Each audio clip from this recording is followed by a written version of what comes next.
Hello friends, good morning, Radhe Radhe. कैसे हो आप सभी लोग? आई होप कि आप सब लोग बहुत अच्छे होंगे। गुड मॉर्निंग है, गुड आफ्टरनून है, गुड इवनिंग। गुड इवनिंग है। सॉरी, गलती हो गई मुझसे। जय श्री राम, जय श्री राधे, राधे राधे। तो तो आज आज का वीडियो स्टार्ट करते हैं और ये बताएंगे कि 2023 हमारे लिए कैसा अच्छा रहा, कैसा बुरा रहा।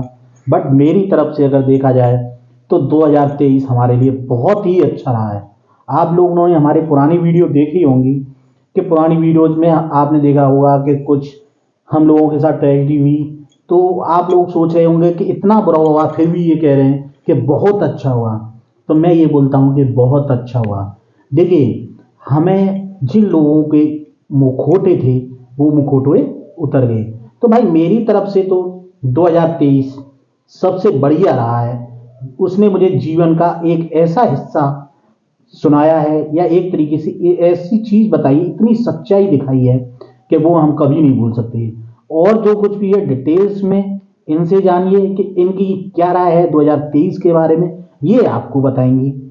मेरी तरफ से तो यही राय है। आगे ये बताएंगी कि देखिए कैसा रहा है 2023। अब आप बताइए। मेरा 2023, अब देखो हम दोनों मतलब मियाँ बीवी हैं, हस्बैंड वाइफ हैं, तो आप लोग समझ सकते हो कि अगर किसी एक को परेशानी होती है तो दोनों को ही परेशानी होती है उस बीच में। तो कुछ रिश्ते ऐसे थे हमारे कि हम बहुत ज़्यादा बिलीव करते थे उन पे, ये सोचते थे मतलब कि बहुत खास, मतलब आप यही समझ लो, बहुत खास, खास से भी ज़्यादा खास। माँ बाप से ज़्यादा तो कोई खास नहीं होता। जो रूप हमने 2023 में उनका देखा है, इससे ज़्यादा तो धक्का खाए शायद ही किसी को लगा होगा। धक्का भी लगा है, बहुत ज़्यादा धक्का लगा है। जब रिश्तों की सच्चाई सामने आती है ना, तो बहुत धक्का लगता है। तो 2023 कुछ अच्छा भी रहा और कुछ बुरा भी रहा। तो किस किस के लिए कैसा रहा मुझे कमेंट में ज़रूर बताना। मेरे लिए कैसा रहा वो मैं आप लोगों को बता रही हूँ कि कैसा रहा मेरा 2023।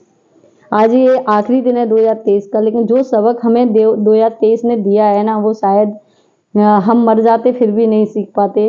इतना मतलब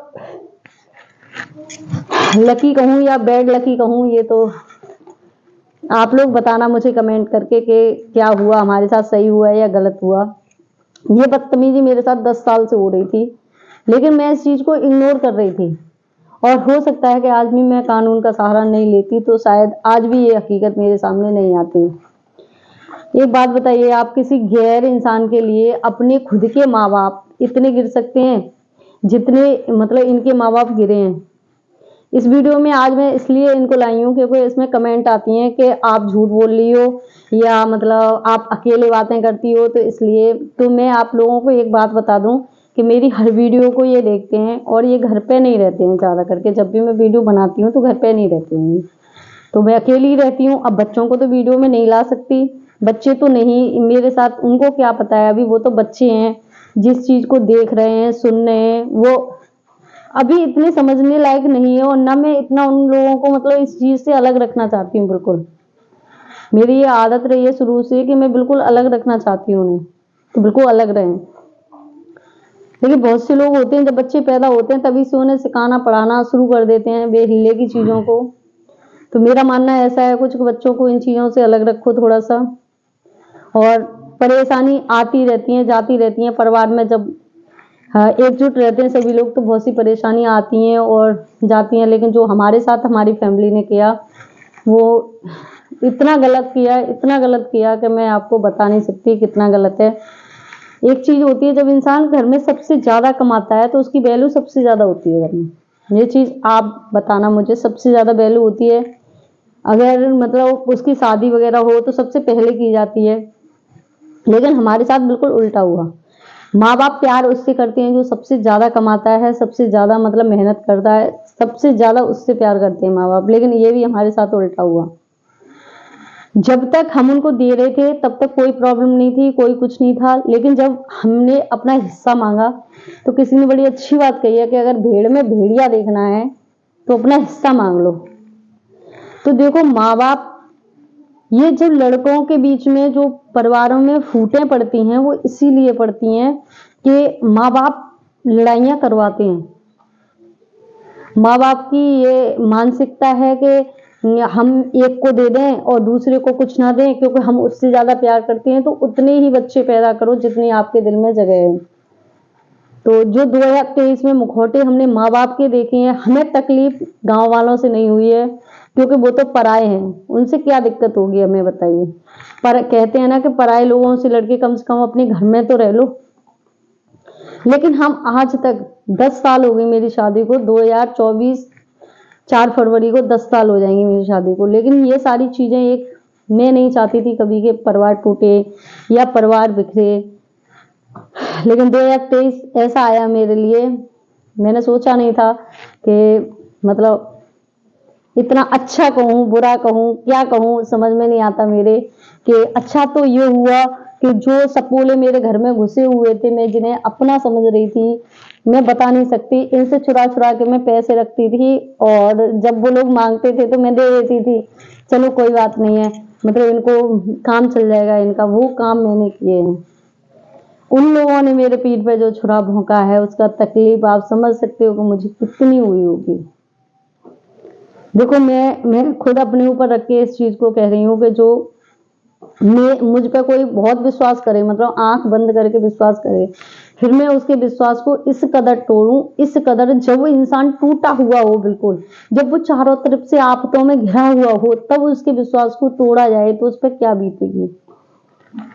आप लोग मुझे कमेंट करके बताना क्या बीतेगी उस पर। इस टाइम पे हमारे पीठ में छुरा भोंका गया है। देखो कोई किसकी किस्मत नहीं ले जाता, कहते हैं कि भाग्य कोई किसी का नहीं खा पाता,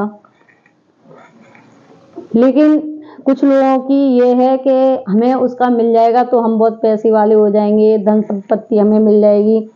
अरे धन संपत्ति लेनी है तो आगे से छीन के लो ना, पीछे मुखौटे क्यों दिखा रहे हो हमें। ये सोच रहे हैं कि गांव में से चले जाएंगे तो हम इन लोगों को सब कुछ दे जाएंगे, तो इस चीज को, मेंटलिटी को तो आप लोग बिल्कुल भी निकाल दो कि हम आपको दे के जाएंगे। 2023 ने वो सबक सिखाया है हमें, 2023 में वो सबक सीखा। हालांकि मेरी 2022 बहुत ज्यादा खराब रही थी। जाते जाते 20 दिसंबर को मेरा भाई चला गया था, इस दुनिया में नहीं रहा, तो बहुत ज्यादा मतलब अपसेट थी मैं। तो मैंने सोचा चलो 2023 जब हमारी साल स्टार्ट होती है तो हम यही सोचते हैं कि भगवान इस साल सब कुछ अच्छा अच्छा करना, लेकिन उसकी मर्जी है, कुछ पता नहीं है कब क्या हो जाए। और ये तो मुझे बहुत पहले से दिख रहा था कि ये सब होना ही होना है, क्योंकि हमारे साथ ये आज से नहीं 10 साल से होता चला आ रहा था, लेकिन हम इस चीज को इग्नोर कर रहे थे। और आज भी हमें ये सच्चाई नहीं पता चलती अगर हम कानून के पास नहीं जाते, अगर हम पुलिस का सहारा नहीं लेते, तो शायद ये सच्चाई हमें नहीं पता चलती, ये मुखौटे कभी हमारे सामने नहीं उठते। एक बार और 2017 में मैंने पुलिस का सहारा लिया था, लेकिन मुझे पता था कि कानून अंधा होता है, और अंधा है और हमेशा अंधा ही रहेगा। जितने भी गुनाह हो रहे हैं ना हमारे समाज में, तो ये पुलिस वालों की वजह से ही हो रहे हैं। ये क्या करते हैं कि इधर से पैसा मिल गया, चाहे किसी पे कितना भी अत्याचार कर लो, अत्याचार करने वाला बस इनको पैसा दे दे, बस बात खत्म। आप लोग सोच रहे होंगे कि जो हमने मैटर था हमारा क्या हुआ, तो हम आपको बता दें उसमें कि हमने देखो सीएम हेल्पलाइन पे की, मुख्यमंत्री हेल्पलाइन पे की, मतलब प्रधानमंत्री होती है ना, जन सुनवाई पे हमने दोनों पे की, और यहाँ पे भी की, लेकिन कोई भी आखिर में टकराएगी तो चौकी पे आके ना, आएगी तो थाने पे, आप कहीं कर दो हिंदुस्तान में, लेकिन आएगी तो यहाँ पे ना। अब हम कहें कि मोदी की सरकार ऐसी है, मोदी की सरकार को बदनाम करने वाले जो लोग बैठे हुए हैं वो गलत है। इसीलिए लोगों के मन में अब क्या होता है कि जैसे नेता नगरी है भाई, जिसकी जान पहचान है वो तो जीत लेता है, लेकिन हम जैसे लोग नहीं जीत पाते। लेकिन फिर भी मैं एक बात बोलना चाहूंगी कि जो लोग जीत गए वो जीत के भी हार गए, और मैं हार के भी जीत गई। यही है, हम लोग कुछ ना करें या कुछ नहीं हुआ, आप ये सोच रहे होंगे, बट और सोच रहे होंगे कि पैसे वगैरह बहुत खर्च हो गए, बहुत ज़्यादा परेशानी, बट हमारे ये चीज़ परेशानी नहीं थी। आज हम जिनके साथ खड़े थे उन लोगों का मुखौटा उतर गया, हमें बहुत कुछ चीज़ें पता चल गई कि जो इंसान को हम अपना बिल्कुल सगा मानते थे, जिसके साथ हम आधी रात को भी खड़े थे, वो व्यक्ति ही हमारे दगाबाज हैं। तो ये चीजें हमें पता चली और इससे हमें बहुत अच्छा फील हुआ। अच्छा इसलिए फील हुआ कि हमें कल को अगर हमारे साथ कुछ हो जाता तो हमें पता ही नहीं चलता। बट इस वजह से ये जो आपका रीजन बना, ये कारण बना था, झगड़ा वगैरह हुआ था, इससे हमें बहुत सारी चीजें पता चल गई।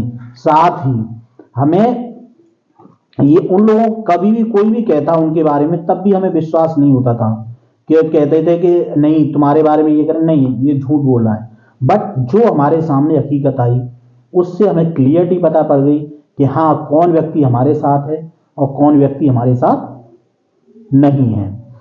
तो 2023 हमारे लिए बहुत ही अच्छा रहा है, आप ये सोचें। और देखिए भगवान जो कुछ भी करता है अच्छा ही करता है, अच्छे के लिए ही करता है। आपने अकबर बीरबल का एक किस्सा सुनाई होगा, मैं ज्यादा लंबा नहीं लूंगा उस किस्से में, थोड़ा सा छोटा सा किस्सा है कि आप लोग कहेंगे कि जो होता है अच्छे के लिए ही होता है। शायद आपने वो किस्सा सुन भी रखा होगा। देखिए मैं एक टीचर हूं, तो मैं एक टीचर की तरह ही हर एक चीज का एग्जाम्पल देना जानता हूं और हर एक तरीके एग्जाम्पल जिससे आप डीपली उस चीज को सीख सकें। तो देखिए अकबर बीरबल का आप सबने किस्सा सुना होगा कि एक बार अकबर और बीरबल वहां जा रहे थे शिकार के लिए। शिकार में जाते समय क्या हुआ कि अकबर की जो हथियार पहने होते ही हैं, तो तलवार से उनका एक अंगूठा कट गया। अंगूठा कट गया तलवार पहने से। तो बहुत सब लोग जो उनके साथ सेनापति वगैरह थे वो समझे बहुत बुरा हुआ, बहुत बुरा हुआ। बीरबल भी उसके साथ में था। तो जब बीरबल साथ में, बीरबल से पूछा, बीरबल ने कहा बहुत अच्छा हुआ, बहुत अच्छा हुआ कि महाराज जो कुछ भी होता है अच्छे के लिए ही होता है, अच्छा हुआ। अकबर को गुस्सा आ गई कि भाई मेरा तो अंगूठा कट गया और ये कह रहा है कि बहुत अच्छा हुआ। क्योंकि आदमी को चोट लगती है तो वो यही कहता है, कोई अगर हंसे वो कहे कि बहुत अच्छा हुआ तो आपको भी बहुत तेज गुस्सा आएगी। यही रीजन बना कि बीरबल को उसने अपने कोर्ट से ही सस्पेंड कर दिया कुछ समय के लिए। अब कुछ समय के लिए जब बीरबल अपने घर पे मस्त रहने लगा, अब उसके बाद फिर दोबारा से गया अकबर शिकार खेलने के लिए, तो जंगल में एक कबीले वालों ने पकड़ लिया उसे और उसकी देने को लग गए बलि। जब बलि देने को लगे तो उस कबीले का एक रिवाज था कि आदमी बिल्कुल स्वस्थ और कहीं से कटा पिटा ना होना चाहिए, यानी अंग भंग नहीं होना चाहिए। तो उसका जब देखा गया, चेक किया गया, तो उसका एक अंगूठा कटा मिला। जब अंगूठा कटा मिला तो बोले कि नहीं इसका तो अंग भंग है, तो अंग भंग है तो उसे छोड़ दिया गया और इस तरीके से उसकी अकबर की जान बची। अब वो सीधा वहां नहीं गया अपने महल, वो सीधा बीरबल के पास गया और बीरबल से उसने हाथ जोड़ करके माफी मांगी थी कि भाई तेरी वजह से मैं आज, तूने जो कुछ भी कहा था सही कहा था। तो वही हम कह रहे हैं कि देखिए हमें जो परेशानी हुई बहुत कुछ हुआ, लेकिन हम भी भगवान को शुक्रिया अदा करते हैं। आज साल के एंड में हम शुक्रिया अदा करेंगे, भगवान का धन्यवाद अदा करेंगे कि हमें बहुत कुछ भगवान ने सिखा दिया कि बेटा तुम जिन पर विश्वास कर रहे थे, आंख मूंद करके विश्वास कर रहे थे, वो तुम्हारे नहीं है। खासकर मेरे पेरेंट्स भी मेरे साथ नहीं है, जिनके लिए मैंने इतना किया, दिनों रात में लगा काम किया, दिनों रात जिनके लिए, वो भी मेरे सगे नहीं निकले, वो भी धोखा दे गए। ये समझ लिए दूसरों की बातों में आ गए। तो यानी दूसरों की जो व्यक्ति बातों में आ जाता है तो उसको तो आप कुछ भी नहीं, आज मेरी बातों में है कल दूसरे की बातों में, तो उनकी बातों का तो विश्वास होगा नहीं। तो भाई 2023 बहुत कुछ सबक से उठा के गई है। तो मैं तो यही कहता हूं कुछ भी गलत हो रहा तो तब भी आप भगवान को ना कोसें, वही बेटर है। अब देखिए 2024 है, क्या रंग लाती है हमारे लिए। हमारा काम है मेहनत करना, फल देना ऊपर वाले के हाथ में है। तो 2023 जैसा गया वैसा गया, बट हाँ फिर दोबारा से हम 2024 में फिर एक नई शुरुआत करेंगे और एक नई शुरुआत के साथ कुछ नया करने का सोचेंगे। 2023 खत्म होते होते हमने जूते खाना बंद कर दिया है, अब जूते देना स्टार्ट करेंगे हम। तो ये दिया हमें 2023 ने, आप लोगों की समझ में आ गया होगा। अगर कुछ गलत बोला हो तो उसके लिए कमेंट करना और सॉरी। वैसे तो मैंने जो हुआ है मेरे साथ वही मैंने बोला है। बहुत कुछ हुआ, 10 साल से हो रहा था वो, तो मैं डिटेल में आप लोगों को किसी दिन अपनी स्टोरी बताऊंगी। लेकिन अभी तो ध्यान रखिए, ठंडी बहुत ज़्यादा है, बच्चों को घर में रखिए। और मेरे दोनों बच्चे नीचे टीवी देख रहे हैं, कंबल में बैठे हुए। हम लोग यहाँ ऊपर आ गए थे वीडियो बनाने के लिए, क्योंकि नीचे बनाने नहीं देते, टीवी देखते हैं वो तो बहुत ज़्यादा शोर शराबा होता है। तो आज 2023 का लास्ट दिन है, कल 2024 लगने वाली है। तो सभी लोग स्वस्थ रहिए, मस्त रहिए। अगर वीडियो अच्छा लगा हो तो लाइक कमेंट शेयर और भाई करिए। 2024 की 1 जनवरी को पकौड़े अवश्य खाना या दाल के मगोड़े अवश्य खाना। दाल के मगोड़े खाइए, गर्मा गर्म मगोड़े। और ना खाओ तो ये बनाएंगे जरूर खाने आ जाना। 1 जनवरी है भाई, घर पे सभी परिवार के साथ ही रहें, कहीं कोई बाहर ना जाए। देखिए, एक दिन काम करने से कोई पहाड़ नहीं टूट जाएगा। आराम से 1 जनवरी को अपना भजन पूजा कीजिएगा, घर पे रहिएगा। जो कुछ भी करना है 2 जनवरी से कर लेना, बट 1 जनवरी को अपने घर में परिवार के साथ रहें, परिवार के साथ 1 जनवरी का लुत्फ उठाएं। साथ ही नए नए अच्छे अच्छे पकवान बना करके खाएं और गर्मा गर्म चाय की चुस्कियां लें। ओके, तो इस वीडियो का मैं यहीं पे एंड कर रही हूँ। अगर वीडियो अच्छी लगी हो तो लाइक कमेंट शेयर करना, चैनल को सब्सक्राइब कर लेना। फिर मिलूंगी आप लोगों को नई साल में 1 साल बाद। तो okay, bye, love you, take okay, care. Bye, take care.